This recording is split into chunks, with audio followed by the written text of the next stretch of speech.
So, hi guys, niabot na day ang amo ang contract no sa amo ang balay nga rentahan next month.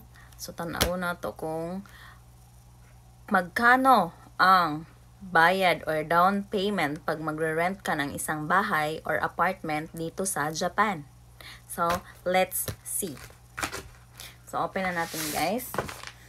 So, medyo malayo kasi yung lilipatan namin kaya pinadala lang yung kontrata dito sa amin.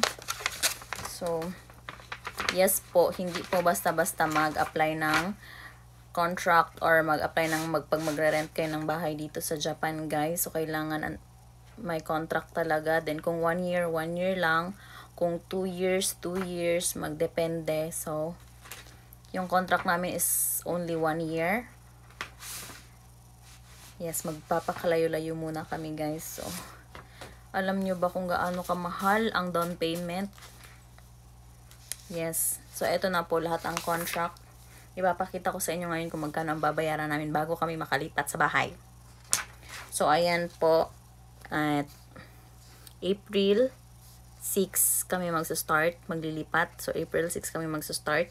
Then, aalis kami next year, April 5. So, dapat wala na kami doon sa apartment na nilipatan namin. So, and then, ito yung nagiging lilipatan namin.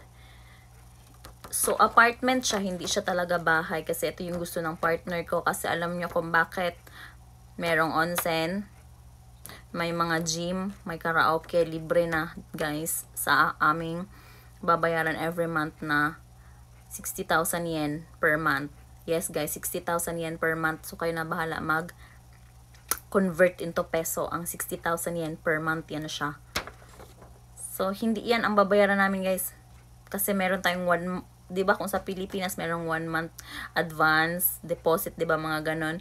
So, hindi lang 60,000 yen ang babayaran namin guys bago kami makalipat. So, ito yung area. Maliit lang talaga siya guys kasi apartment lang. So, ito yung napili. May tatlo kasi kaming pinagpipilian. So, yung isa, ayaw ko talaga. So, wala na yun. So, dalawa na lang pagpipilian namin. Ito at yung, parang bahay talaga yung isa. Kaso, ayaw niya kasi masyadong malapit sa pinagtatrabahuan niya.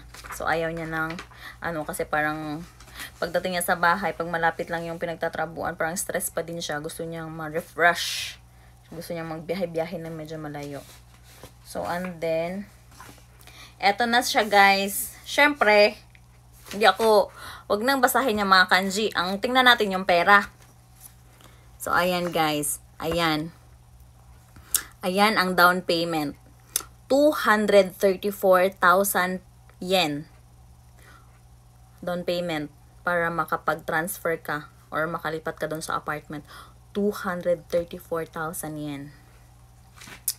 Asa daw kumangitaan? Isa kabayaran. 234,000 yen. So, example lang. Para mas mapadali. I-half na to.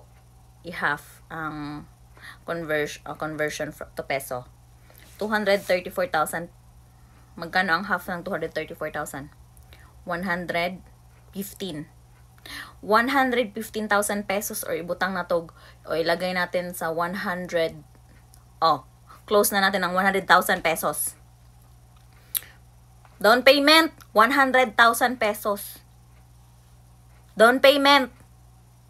Down payment, let's see.